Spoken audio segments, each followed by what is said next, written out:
Kadarius Toney, Deebo Samuel, Rob Gronkowski, Sterling Shepard, Kenny Golladay, and T.Y. Hilton look to be heading toward carrying questionable tags into Week 8. The Giants' group of pass catchers have affected sit-em calls seemingly all year, and Gronkowski and Hilton have been no strangers to the injury report, too.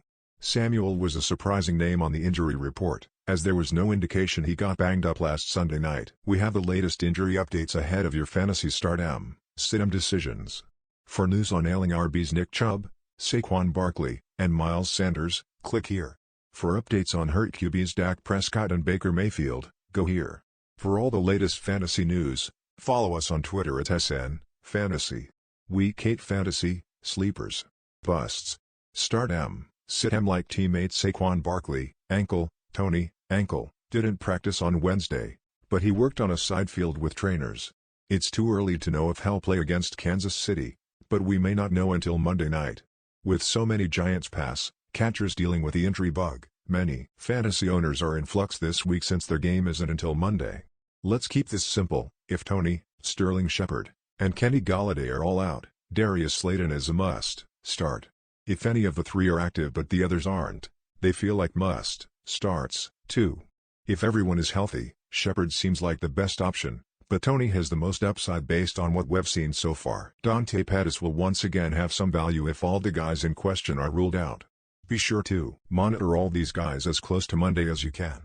Week 8 PPR rankings: quarterback, running back, wide receiver. Tight end, D/ST. Kicker Samuel, calf, unexpectedly popped up on the 49ers injury report and missed practice Wednesday.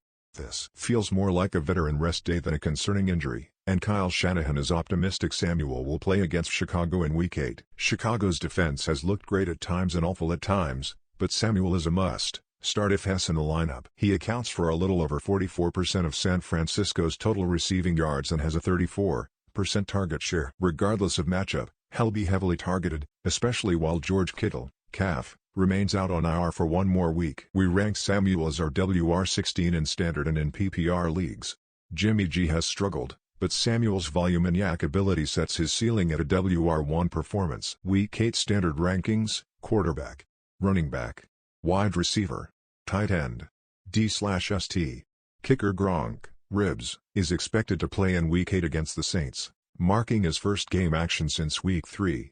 This will undoubtedly be a huge boost for Gronk owners who have probably been streaming tight ends the past few weeks. That said, there's a chance he could be on a snap count, but his upside makes him a must-start, even against a Saints defense that gives up the fourth fewest fantasy points to tight ends. We rank him as the TE8 in standard and TE10 in PPR leagues.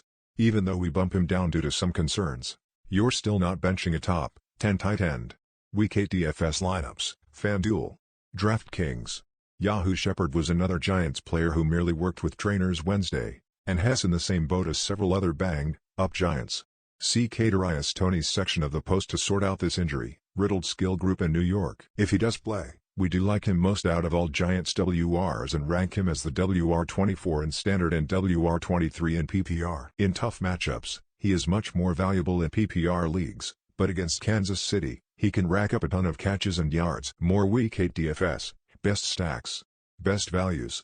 Lineup builder Golladay was also among the group that worked with trainers Wednesday, and he figures to be questionable for Week 8, too.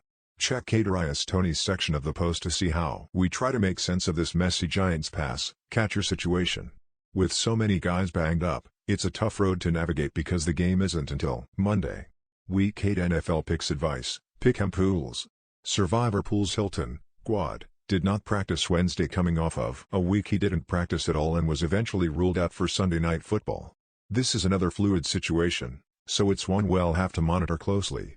Hilton will take on Tennessee if Hess good to go come Sunday. Even after Tennessee successfully shut down the Chiefs' offense, they're still dead last in the league in points allowed to fantasy WRs.